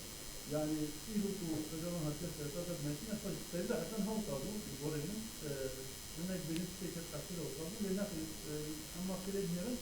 Sayıda çıkınca ilucu aynı sanırım. Böyle. Minat ve Mahmutlar Kemal Süleymani bu gayret tücari henezine olan kazan ve hani yani bu şama mesela dernek Kemal Süleymani işte Dalsan'ın burada resme gerisi hükümet iktidarının bu dersler tarafa yani bu buhattan zaten dersler ama bu her işte dernek olarak Navkırda da tedbeci. Çimaların. Ha. Vallahi yani fikrami ya şahsi bipirsi bengehe mekhalata. Yani bengeh revşenbiri Kurda ser fikra sosyalizmi hata bakır. Yani çiber nebe mesela az Said Kırmızı Toprak kedeke gelek mezin ki Said Kırmızı Toprak ama zarar eki gelek mezin de revşenbiri Kurda. Said Kırmızı Toprak. Bu Said Kırmızı Toprak bengeh her tiştiye mesela revşenbiriye de Kuara yöne dadın bisi yön. Yön Doğan Avcıoğlu derdi kız. Doğan Avcıoğlu havalini yani Doğan Avcıoğlu, İlhan Selçuk, Uğur Mumcu, Hasan Cemal ev kesene ev Kemalisti gavan bu gavan bahsekir Şevket Süreyya Aydemir. Atatürk denge var birkir. Denge var Sala 1935 hat qut kirin. Neziki 20 sala hatta sala 60 denge Kemalistên çepkir dernek. Ev fikra Kemalizmi kete nav artêşa Türkiye. Kete nav ordî. Ama Rewşenbîr bi serê xwe carê dî piştî darbeya 1960 bi yönê derket. Yani gava yön kovara yönê derketê fikreke nû derket. Ev jî sol Kemalizm. Yani devrimci, sosyalist, sol Kemalizm. Anti-emperyalist, ulusal kurtuluş savaşlarını destekleyen mazlum milletlerin öncüsü. Ev şiarene bu kadar çekirin. O navi kovara vacı yöne. Yani ev jî yön jî tevê mani hune vê evê biç. Yani ev pusula men nişavede hune ölsel. Hat yönü de nivîsên Said Kırmızı Toprak evvel ve dereder dikirin. O mesela Kürdi mesela Kürda ancak bu avayeke fikreke sosyalist ev ser bikeve dibêje. Musa Anter Rexna Musa Anter dikir. Dibêje o çima Kürtçî diye o sahibi dikin. Yani alame bila cida be o işte nazar çiğ. Ne olsa yani beri sosyalizmi bini Türkiye, government sosyalizmi bini Türkiye, piştiğinge ulusların kaderlerini tayin hakkı ilkesi gündeme gelecek. Eğer ayrı yaşamak istiyorsa ayrılacaklar. Değilse beraber sosyalist bir ülkede yaşayacak. Fikre evvel akış Kurdara goti ya Said Kırmızı Toprak o sabah ama Said Kırmızı Toprak despeka sara hafte hat pişti gavaçı Kürdistan Irak'ı ve deri bu peşmerge o xestet nexweşxanek ava kiro be barzanî ra xebetî ev fikre xwe guheran. Yani şiara wî bu ji bo Kurdistanekî ser bixwe hat sevi ama mikro belav bû. Yani muxabin hatta ew hatî wê derê wê gavê piştîngê ew virüsa fikra Kemalizmê meşxara kir sosyalizm. Halbuki fikra sosyalizmi berî heftê da Kemalizm bu. Ama me nedizanim ka Kemalizm. Yani em te negeştin o Kemalizm. Bonde jî ji vê evê da ji navê îklîmî ji navê evê da rewşenbîrekê ku bi serê xwe Kurd Kurdayetî derketin ne mümkün bu. Bu ku müfredat müsait nebû. Yani müfredat kitêbên kutupê mezin bûn ev kitêbe nebûn. Yani çend kitêbên ji ezmanê Rusî hatibû werger. Ne ew jî Rusî werneger. Ji Almanî Fransî hatibû werger. Destê duyê hatibû wergerandin. O çend romanên ewa bûn. Ên Vietnamiya û em bêjê Bulgara û filan bêvan. Yani şerefname û mesela Mehmet Emin Bozarsan sê tişt kiriye. Yek evî bi sistematik kiriye. Yek alfabe derxist guzmanî Kurdî heye. Ya duê Mervanî Kürtlerî tarihî wergeran Kurdî got tarixa Kurd heye. Yani evek heye Mîrekatî filan bêvan. Şerefname ne bibur. Memuzîn wergeran got edebiyata Kurd heye. O şerefname wergeran got tarixa Kurd heye. Ev sê evin bingehên esasî ne. Alfabe, memuzîn, şerefname. Yani eğer yani Kurda, zaman ve edebiyat ve tarih. Her şey zaman ve edebiyat ve tarih. Yek rewşenbîr ev tiştek kiriye. Ama ev rewşenbîrî ev wî da ramanê wî da fikra wî da aksiyoner ne insanekî aksiyoner. Yani entelektüel bu. Ew bu. Dixwan dudnivîs ev tiştek kir. Xwezî çar pênc kes mîna wî jî derketin. Ama derneket. Muxabin. Ama evî jî rê carî mîna beşikçi çawa ev aliyê Tirka da rêyek nîşa rewşenbîrê Tirka da Mehmet Emin Bozarslan jî ev tiştek Kurdara. Muxabin Kurda gudariya Mehmet Emin Bozarslan jî nekir. Yani ne li ser alfabe gelek sekinin, ne li ser tarihê ne ser edebiyatê sekinin. Edebiyat mesela gava evvel gava di mamosta behs kir 1991 rojname Güneşê me rêzenivîs çêkir bû dünden yarına Kürtler. Me heqî Kurda tişt kesê gelek tişt nezanî. Ser edebiyata Kurda hinek tiştê Minorskî kitaba xwe de nivîsî bûn. Ji bo me re çavkanî bûn û êk jî hinek jî Ansiklopediya İslamê agahî hebûn. Yekê hevsxanê ji me re mektûbek şand. Got tu dibêjî edebiyata Kurda yani roman Kurdî da kêm in. Hêngî me dikine yek roman zanî. Erebê şemû roman erebê şemû Janageh Ahmet. Janagehê natû şand Türkiye. Êk jî Seyit Alp bi navê Devran. Welat romanekî Komalê derxist bû. Wekê dî Kurdî roman tune bûn. Me nedîtibûn yani hatib. Türkî bû? Belê. Navê Kurdî bû. Me dikim çünkü dubl ve hatibin nîsandin tê bîra min. Me çêkir tu zanî? Ne olsa? Walhasıl. Min jî wisa nivîsî min dî yekê Adil Duran bavarım. Nizakiye. Hapishane jmara mektup eknivisi. Go to sadbeji ama yek nivîskare ke navê Mehmet Uzun e li Swêdê dijî romanê Kurdî nivîsî. Navê Mehmet Uzun min ew ê dizanî. Yani kora rizgariyê 1977 derketibû. Li wê derê sorumlu yazı işleri müdürü. Navê Mehmet lê nivîsandı bu. Sorumlu yazı işleri müdürü. Ew aklımı da cileme gem hingil Hakkari bu digotin sorumlu yazı işleri müdürü rizgariye lavukeki 17 saliye. Hingi Mehmet hecne bu 18 saliye. Bunu da bijmara efsane bu. Navê Mehmet Uzun mücver dedi zani. Paşe gava evi go böyle bir yazar var. Sen niye diyorsun Kürt edebiyatı yok? Yani Kürtçe roman yazılmamış. Tesadüfen tam bir sadece Mehmet Hat evi Türkiye. Yani Abdülhaciye mesela başta zane. Müci tesadüfen rojeki sinemaya derdik etim. Berdere sinemayı Ümit Fırat yekiyorsa faltu ekli tırtıra adam Naskır'ın Gu Mehmet Uzun Yağım Gu Mehmet Uzun Erego Ümit Espeden Naskır'ın Gu işte Muhsin Kızılkaya Evicmira Gu eski zaman eşkıyalar. Hingi kitabı eski zaman eşkıya dedik. Demek ki kendi bu. Erego ya en bunun dostu var. Hem çoğunca ekerun işte başı Yaşar Kemal Cumhur'a Gu Virago, Mehmet bir kitabını Türkçe'ye çevir de biz de okuyalım. Mehmetciğim ya Yaşar ben nasıl kitabı çevir?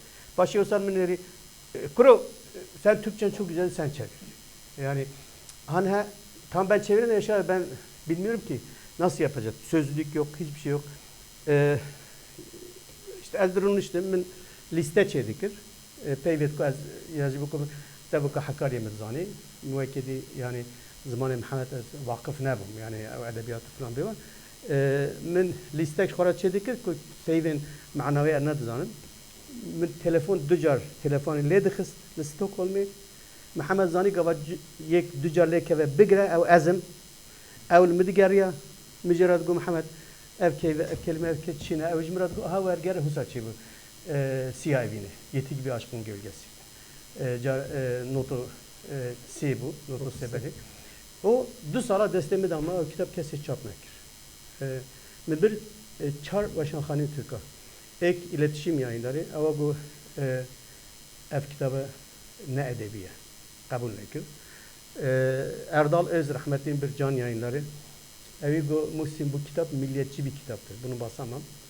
Bir metfise evci havalin bu kadiri. Bu Muhsin ya Kürtçe roman yani şimdi Kürtçe roman nasıl yani? Çünkü bu evet yani Kürdi zaman hamalaya işte o diyeceğin nafevda dehbey henevi dahilin yani bu Kürdi çava roman. Başı Haluk Şahin hiç neve gavcin navi zanın akademisyen bu evcil rojnama güneşi min askır. Milcihe kedi Gumusi ne yapıyorsun? Milcihe Kürtçeden Türkçe'ye bir roman çeviriyorum. Bu Kürtçe'de bir roman yazacak kadar kelime var mı? Bu kacil ağrıye, Kudeda'ya, lavi bavi nutları vali bu kaymakam bu çi bu demek ki navkırda da maya. Emici hocam bir yayınlanırsa bak belki hani karar verirsin acaba olmuş mu olmamış mı diye. Velhasıl düse sala kitap destemi o Paşa Ragıp Zarakolu çarptı. Paşa Ragıp Zarakolu derexis. O paşa cimedi o her deri.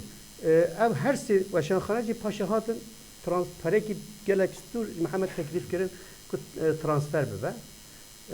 Mehmetci kabul nekir. Yani ev o saçıyor. Yani nuzam versiyo sualataya ama zahmet bu. Yani evi bingeh halat hatı bu adet. Şimdi ece devam edip ya bu keki kabizim Raif Faik.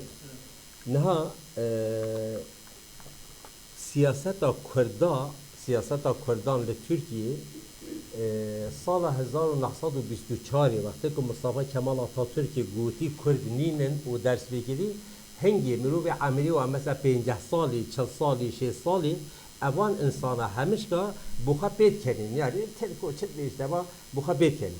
Li insanı 24 veya da 28 hatiye dünyayı 24 çu mekteba o mektebi xandın Kemalizmi fikraş hemiş ki masır mankurdizm çekirli ser Kurdan. Yani hezru biru fikra kurdayeti jiseri vada temiz kirin.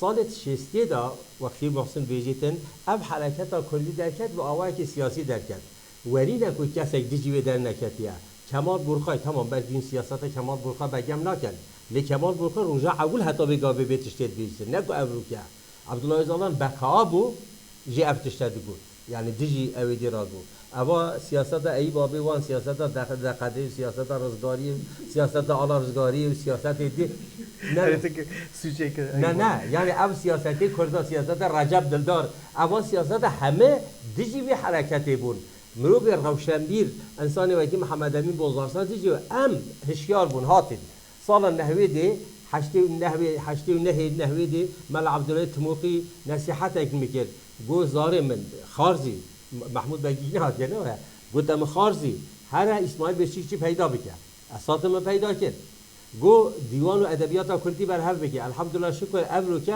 اهبه شاهده وی نسیم سönmez ابا عبدالله کسکین ابا عمر دزانن 103 parça edebiyat kردی ما بر هم کردیه نحویت مولیدی کردی ما بر هم کردینه دوستا ام بیشتر پنجه و دو عقیده نامه کردی ما بر هم کردینه ابا عبدالله کسکین ده آزادی ولات دانت خبرتی برای خدای آزادی ولات ویری ده شول ناجیدن ولات و آزادی ولات چنه نه آزادی بود ولات بود ویری خبرتی برای خدای شولا کو عبدالله خازید مثل ادبیات سر تاریخی سر کلتوری افتشاشی بناسید او جامع حشد کرد عبدالله حاجی نکی رابو آوستا چیگر آوستا امریکا 1000 کتابی کردی چیکنه یعنی هبو نامه varlık ama tamam şu bir Kemal vereceğiz gel Behruz şucağı yakıptı mı Behruz halal biştara vallahi ve bile halal biştara bu için bu enerji atara afoji çet diyeceksin de 8 sayfa diyorlar nivisi vallahi men xilani ne xilani ama bu bitişine bu divane haber yaptı biz karubanı fakken amnajin ama avat çet diyecek zamanı ki şevki herki bu abi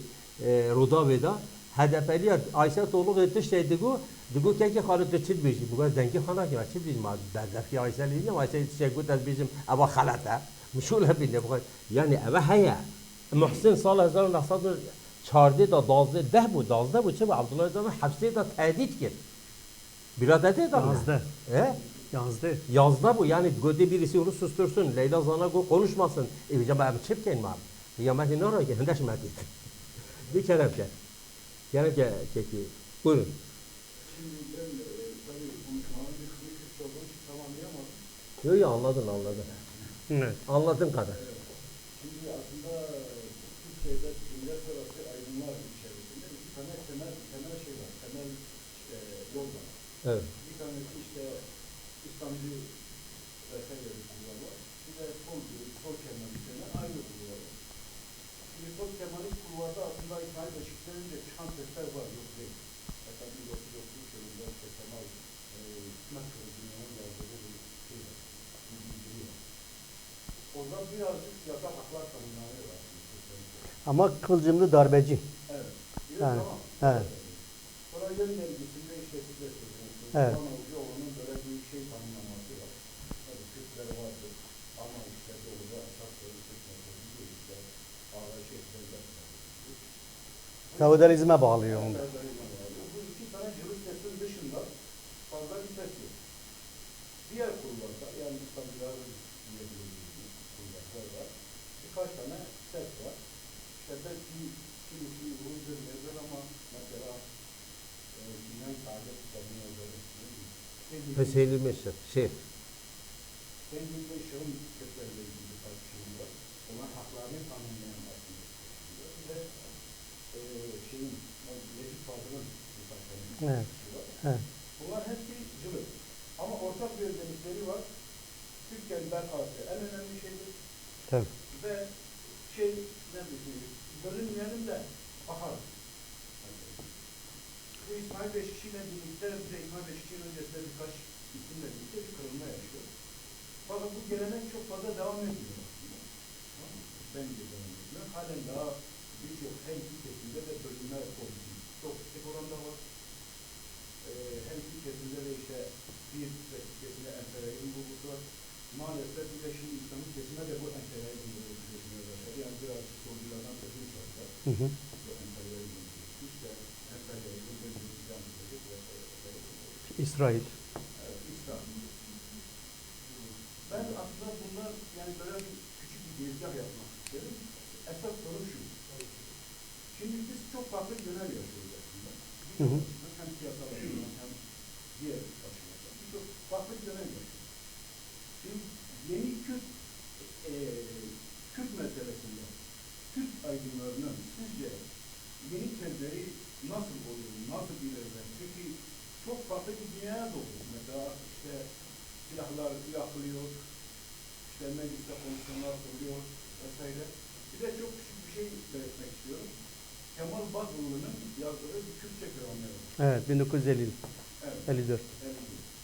Yani ben yanlış hatırlamıyorsam, hafızam beni yanıltmıyorsa, o kitap Türkiye Büyük Millet Meclisi tarafından yayınlanmış. Milli Eğitim Bakanlığı yayınladı. Pardon, Milli Eğitim Bakanlığı yayınlanmış. Evet. Ve çok ilginçtir. Bu hep benim zihnimin bir yerindedir. Kemal Batlı o dönemde milletvekili. Milletvekili. Demokrat Parti Demokrat milletvekili. Parti milletvekiliydi. Doğrudur. Ve bir kitap çıkarmış. Yani Kürtçe sözlüktür. Türkçe gramer. Kürtçe. Yani evet sözlük yani biraz Çok karışık. küçük bir kitap. Bende var o kitap. Gayet öyle küçük bir kitap. Evet. Vesaire. Hı hı. Şimdi aslında birazcık zihnimi toparlamanız için soruyorum. Eyvallah. Yani nasıl bir dünyaya doğru ilerliyor? Mesela Evet. diyelim ki akademiyada Kürtler yeni bir kabul görebilme olanları var mı? Hı. Yok mu? Ya da bu kabulün biçimi nasıl olur? Valla bana sor... sor... Anti-emperyalizmden mi devam edecek? Eyvallah. Yani bana sorarsanız tabii yeni hiçbir teze ihtiyaç yok. Her şey söylendi. Yani Kürt meselesiyle ilgili insanlar yeni çıkacak bir şey gök kubbenin altında bu sorunla ilgili söylenmemiş hiçbir sorun yoktur. Ama Türklerle Kürtlerin ilişkisi bağlamındaki Kürtlerin savaşçıları birlikte yaşamaya karar verdiler. En azından yani şu ana kadar egemen şey diyelim ideoloji. Evet yani şu anda artık birlikte yaşamaya karar vermiş bulunuyoruz. Onlar açısından da baktığımız zaman diğerlerinin de büyük bir kısmının bir problemi yok. Yani o zaman birlikte yaşamanın bundan sonraki ortak şeyi ne olacak? Bana göre olması gereken en önemli şey Türklerin Kürtçe öğrenmesi. Türklerin Kürtçe öğrenmesi. Yani en büyük devrim burada yaşanır. Çünkü eğer Türkler yani Kürtçe müfredata girerse herhangi bir biçimiyle Türkler Kürtlerin duygusunu anlayacaklar. Orta Doğu'nun çift dilli tek milleti Kürttür. Araplar tek dillidir, Türkler tek dillidir, Farslar tek dillidir. Kürtler çift dillidir. Kürtler hem Farsça hem Kürtçe biliyor, hem Arapça hem Kürtçe biliyor, hem Türkçe hem Kürtçe biliyorlar. İki dilli tek milleti Kürtler. Dolayısıyla Kürtler bu üç milletin duygusunu çok iyi biliyorlar. Bir Arapça bilen bir Kürt, Arapça bir şarkı duyduğunda Arap'ın hissiyatını anlayabiliyor. Neşet Ertaş'ı bir Kürt dinlediğinde Türk'ün hissiyatını anlayabiliyor. Bu şey içinde geçerlidir, Farslar için de geçerli. Ama Türkler için geçerli değil. Yani bir Türk herhangi bir Kürtçe ezgiyi dinlediğinde Afrika ezgisiyle bir farkı yok. Dünyanın herhangi bir dilinde bir şeydir onun için. Ama biz öyle değiliz yani. Biz Bozlak dinlediğimizde hüzünleniyoruz. Biz böyle dokunaklı bir Sezen Aksu şarkısı bizi aşka getiriyor bir Kürdü'de. Ama Türklerin böyle bir imkanı yok ve bu çok yazık aslında bana sorarsanız. Yani Türklerin kendilerine yaptığı o kadar büyük bir haksızlık ki. Çünkü çok zengin bir kültür Kürtçe. Gerçekten de eğer ayrıdığına, künhüne varılabilirse onlar açısından. Yani Türkiye devleti eğer kendini zengin ve müreffeh bir devlet haline getirmiş olsaydı Kürt kültürüne yatırım yapardı. Ve bunu da gerçekten de satabilirdi. Yani bir Kürtçe şarkıyla Eurovision'a katılsa dünya şampiyonu olurdu. Ve bu yine Türkiye'nin bir zenginliği olarak kabul edilir. Benim kişisel olarak önerim bundan sonra hep bu olacak. Yani buna yatırım yap arkadaşlar. Kürtçe'ye yatırım. Türkiye Cumhuriyeti Devleti Kürtçe'ye yatırım yapsın. Ben diyorum ki ölen her Kürtçe kelime bir Kürt milliyetçisi yaratıyor. Her Kürtçe kelime bir Kürt milliyetçisi yaratıyor. Milliyetçilik şehir ideolojisidir. Köylüden milliyetçi olmaz. Ve milliyetçilik iyi bir ideoloji değil. Ne yazık ki. Çünkü insanoğlunun 21. yüzyılda bulduğu bir virüstür milliyetçilik. Kötü bir virüs. Yayıldığı zaman da durduramıyorsun. Bundan biz milyarlarca yıl yaşamışız. Bu milyarlarca yılın içerisinde 100 yıldır milliyetçilik var. 150 yıldır. Fransız devriminin 2 tane iki tane dünyanın başına bela olmuş iki tane büyük felaket var. Bir tanesi Fransız devrimi, bir tanesi Bolşevik devrimi. Bu iki devrim dünyanın başına bela olmuş iki şey ve mahvetti. Birisi milliyetçiliği doğurdu, birisi de komünizm fikrini doğurdu. Alexia Svetlanic diyor ki, bu son bir Nobel alan bir kadın, beyaz Rus'tur. Bir komünist ülkede yaşamadan komünist olmak çok kolaydır. Biz hiçbirimiz komünizmin ne olduğunu bilmiyoruz. İnsanın doğasına aykırı biri doğru. Yani fıtratına aykırıdır. Eşit olamaz. Böyle bir şey yok. Mümkün değil. Sen istesen de kabul edemezsin ya. Yani bak Kürt toplumuna. Nerede aile içinde eşitlik var mı? Baba elinde sopa karar veriyor. Yani hangi yemeğin pişirileceğine bile baba karar veriyor. Kızın kiminle evleneceğine karar veriyor. Oğlanın kiminle evleneceğine karar veriyor. Arabanın rengine karar veriyor. Ondan sonra hepimiz demokrasi diyor. Ne demokrasi? Demokrasi DNA'mıza aykırı. Böyle bir şey yok. Sarsılmamız lazım. Bu ülkede çok roman yazılması lazım. Eksik olan odur. Yani milli şuuru yaratan romandır. Yani bizim Kürtlerin yapabileceği en büyük yatırım romancılara yapması. Kürtçe romancılar. 5 tane Mehmet Uzun ayarında romancı yetiştirir ki bu da mucize zaten. Dünyada da böyle bir şey yok. Yani müfredat dili olmadan, eğitim dili olmadan dünyanın başka bir diline çevrildiği zaman bir anlam ifade eden roman yazan dünyanın tek dili Kürtçe. Tek dilidir. Ve dünya diller tarihinde böyle bir şey yok. Bu herhangi bir insanın, yani sen bunu kalksan bir Rus'a anlatsan var ya, Rus kafayı yer. Manyak mısın? Böyle bir şey olabilir mi? Yani çünkü onlar bu duyguyu biliyorlar. Onların da münevverleri hep Fransızcaya yatırım yapmışlar. Fransız kültürü, Fransız işte valsi, Fransız tiyatrosu, sinema, yani resmi, romanı. Sonra da Fransızlar bunlara saldırıyor. Napolyon saldırıyor. Buna apışık kalıyorlar. Ya biz Fransızları bu kadar seviyoruz. Bu Napolyon bizi niye saldırdı? Manyak mı? Ve bir anda şey oluyorlar.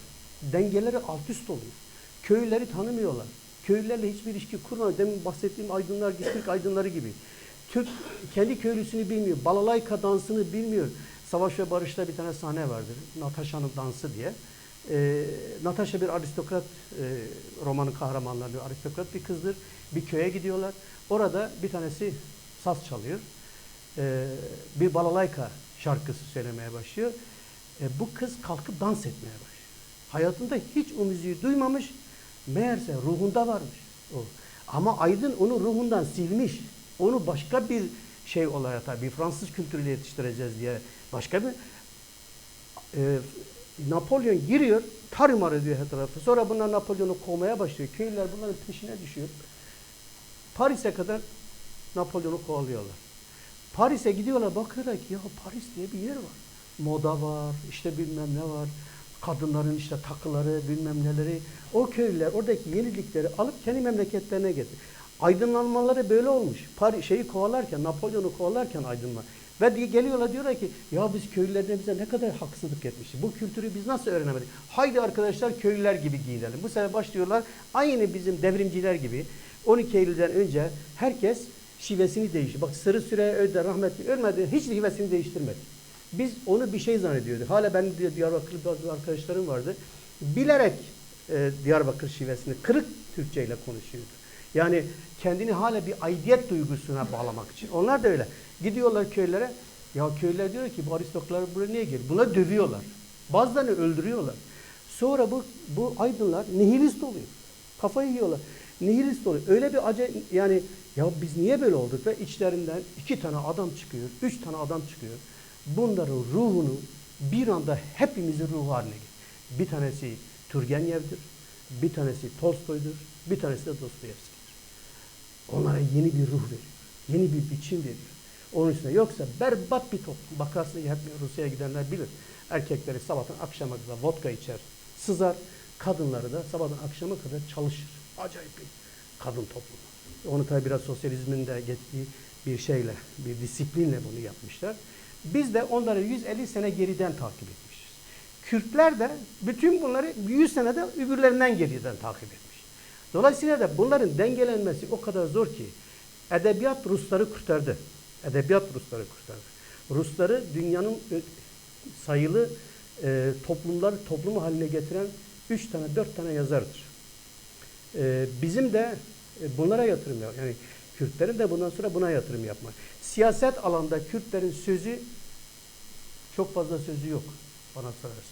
Çünkü Türklerin de siyasete dair bir sözü yok. Bu Orta Doğu cehenneminin hiç kimsenin yok. Herkes siyasetle ilgili ama hiç kimse siyasetin ne olduğunu bilmiyor. Çünkü siyaset bilinen bir şey değil. Bilinecek bir şey değil. Adamlar hala tartışıyor. Üniversitelerde siyaset bilimi dersi var. Ya bu bilim midir değil midir diye tartışılıyor. Ben de Siyasal Bilgiler Fakültesi mezunuyum. Ersin Kalaycıoğlu siyaset bilimi dersine geliyordu. Devamlı tartıştığımız konulardan biri bu. Bu bir bilim midir? Bilimsel sonuçları nedir? Nasıl olacak? Yani Fransızların bizim yaptıkları kanlı bir dönem. O onu kesmiş, o onu kesmiş, o onu kesmiş. 5 tane cumhuriyet kurmuşlar arka arkaya. 5 cumhuriyette hepsi birbirini yok etmiş. Yani buraya gelince. Bunun adına da aydınlanma demiş. Bunu da bize satmış. Biz de bunu aydınlanma diye satın almışız üstelik. Öyle de güzel satın almışız ki bunu da Anadolu'da yaygınlaştırmaya çalışıyor. Şimdi yeni bir eşik bence. Bundan sonraki aşama bir eşik. Bu eşikte Türklerin önündeki en büyük sınavlardan biri Kürtçe sınavıdır. Kürtçe ile kuracağı, Türk devletinin Kürtçe ile kuracağı ilişki biçimi Kürtlerin de hayatını belirleyecek bundan sonraki aşama. Milliyetçiliği kurduğu noktadan kırılması lazım. Aynen. Siyasal milliyetçiliği. Siyasal milliyetçiliğin kültürel milliyetçiliğe dönüşmesi lazım. Kültürel milliyetçilik kötü bir şey değildir. Kültürel milliyetçilik iyidir. Yani Ziya Gökalp siyasal milliyetçi değildir. Ziya Gökalp kültürel milliyetçidir. Ve yine biz onu da yanlış anlamışız. Ziya Gökalp. Bize başkaları yanlış anlattı. Ziya Gökalp Kürt düşmanı değildir. Tam tersine ilk Kürtçe grameri yazan sözlüğü yazan Ziya Gökalp'tir. Yani Kürt aşiretleri üzerinde ilk incelemeyi yapan Ziya Gökalp'tir. Öyle değildir.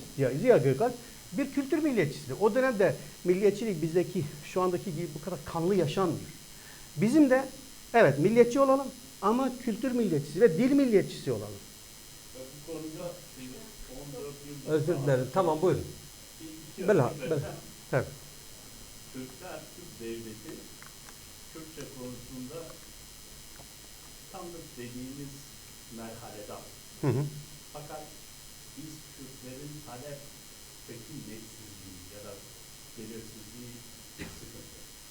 3 tane anımı anlatacağım. 14 yılda seçtiğim Kürtçe dersleriyle ilgili ben Türkiye'nin 25 şehrinde dolaşıyorum. Diyarbakır Milli Eğitim Müdürü bir önceki ve şimdiki. Pek çok görüşme vardı. İkisini aktaracağım. Bir önceki de dekan yardımcısı Kürt Dili Edebiyatı Bölüm Başkanı'yla ziyaretine gittim. Dedi ki gitmeyelim. Faşisttir.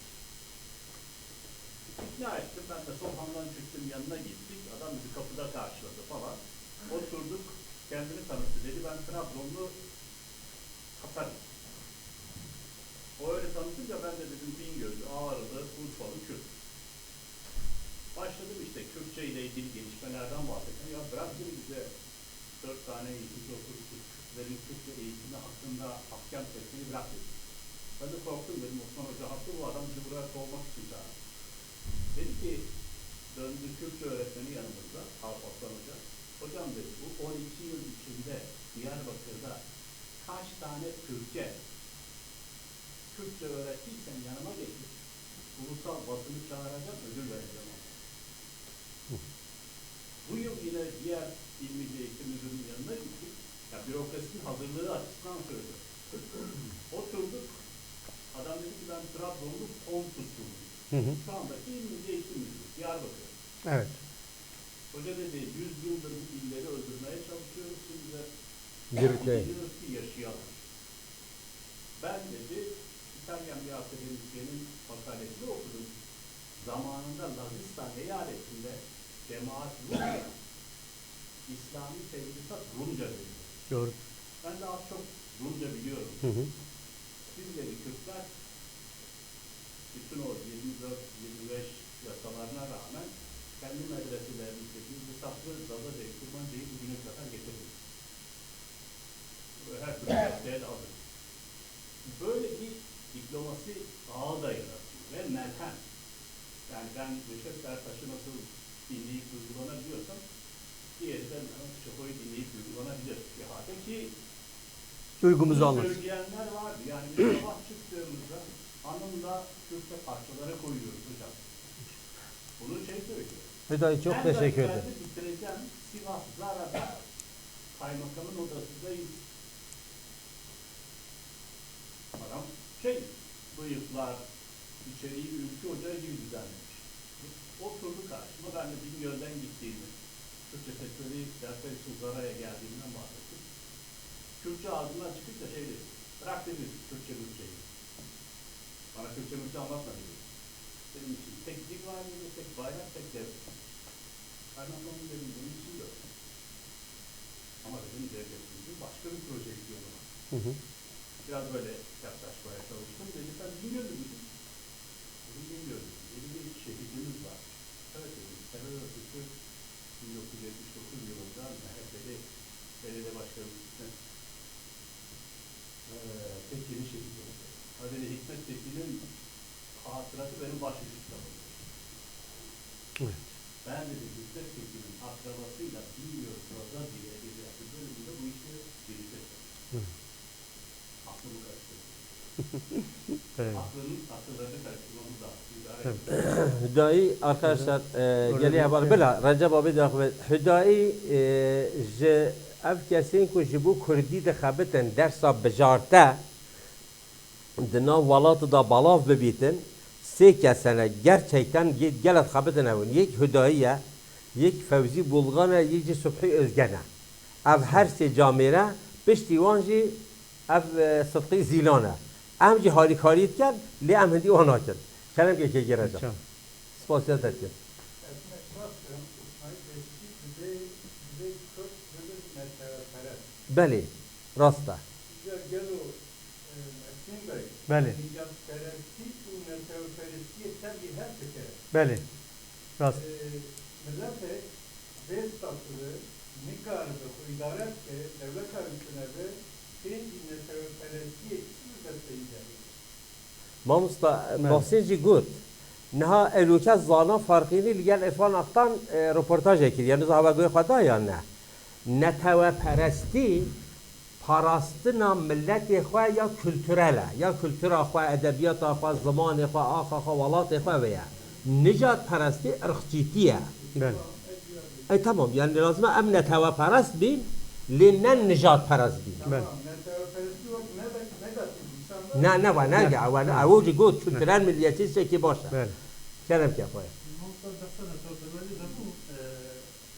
Mesela bir hani bu kültürü ne kültürü. Yani demo sarsalla şanzıhandan hani bir de bu nam kadar da her bir uzman tabii o yakın bir insan bir uzman tabii bu zaten bütün kadar yani hani bu network'lara şandı bu ya gel yani yan network'lara şandı yani. Ez bavarım çandiya ji bo ku wî demî de devlet nînin dünyayê de. Ne ne. Zeyda. Yani Evvel mesela dediniz mi kabel canı desthilatdara siyasi jî bîtin desthilatdara siyasi jî bîtin bi awayekî kültürel rast xuşiya me xeber demede. Ne em dibêjin Mohsin jî got ez xwe jî eva 20 sal dibêjim.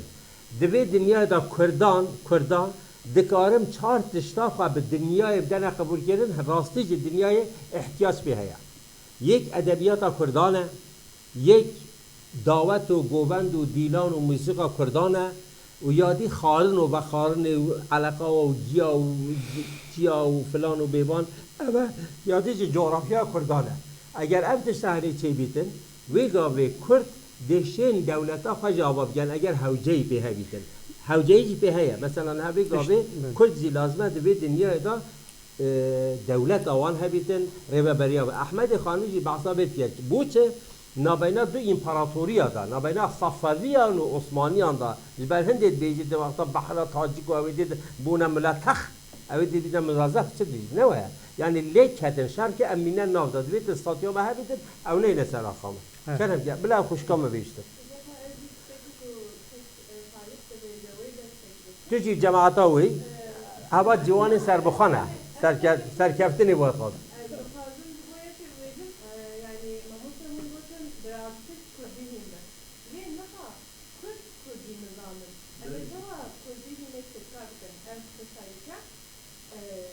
ya dediği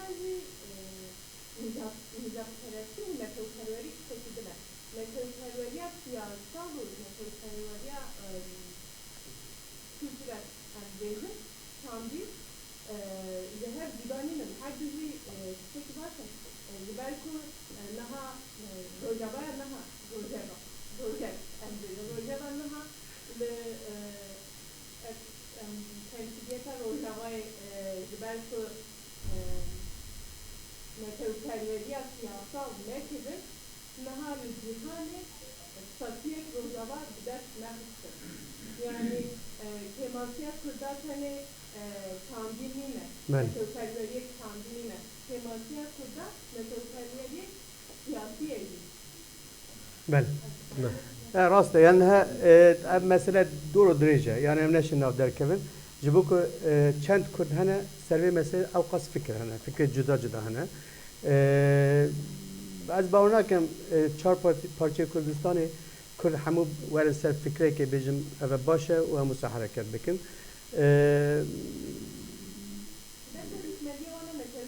بله بله yani tamam yani مردكان بيجا أما فكرة يا شخصية كان حظات تشرح سر بيجي وحتى إباري سر بفكري أما فكرة يعني أنجام مهمة داوية تشبه يعني هم حمي بيجي تمام نتوت يعني أو تشتغل بحث كنا سياسي باشا أمران وهبرا نبو اشتشارجي كرن 5 سال دوام كر هر تشتكرن داوية هات ودري چه دسته کسی دام کستان کلی چو نه بله نه مثلا چیه بزنی yani asimilasyon devlet Türkiye gava hükümeta Cumhuriyet avakiri runiştin gotami çavuk kurda asimilemek her yeki fikre kavet ortaya ulu seviye meseleci münakaşet gele direş çimun Navada Adalet Bakanı'ya ve devi Esat Mahmud Bozkurt fikre kavet bu em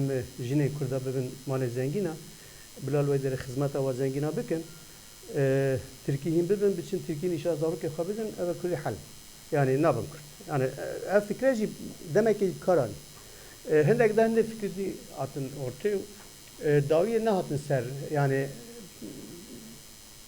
ev ne bu yani ser ne ketin bir meselede PKK nav bir sırada mesela halkir asimilasyon mesela halkir yani devlet evi çava halkir zani gündi kurda balak günd gava balabun gavadim koya netevi peresti ideolojiya insanın bajera günd nabın netev perest günd cem biçukin dinav hişmendiya kültüra xadaya yani ev daxwaza mesele ke siyasi devlet bunu em bejin tişteu statü falan bevan evne ev fikrene rewşenbîr dibin wadera enha devletê di gavatê dinerî an rewşenbîr an rêberên wa ev tişte gava ji wara got ev tişte ji wara baş e eger waq ket ser aqlê wa ew jî bo duwa ve diçin ji bo dünya hemiya binerin şerê netewî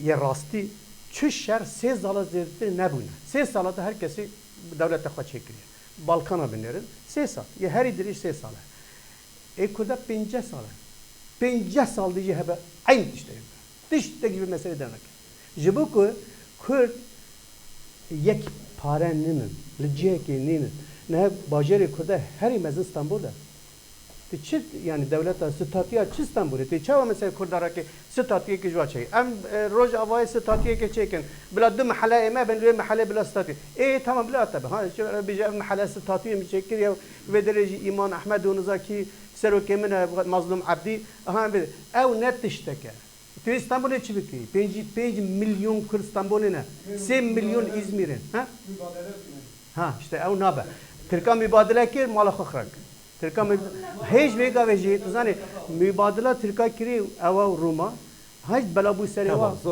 ev Türkiye civan has kesek gibi de beje lav ederler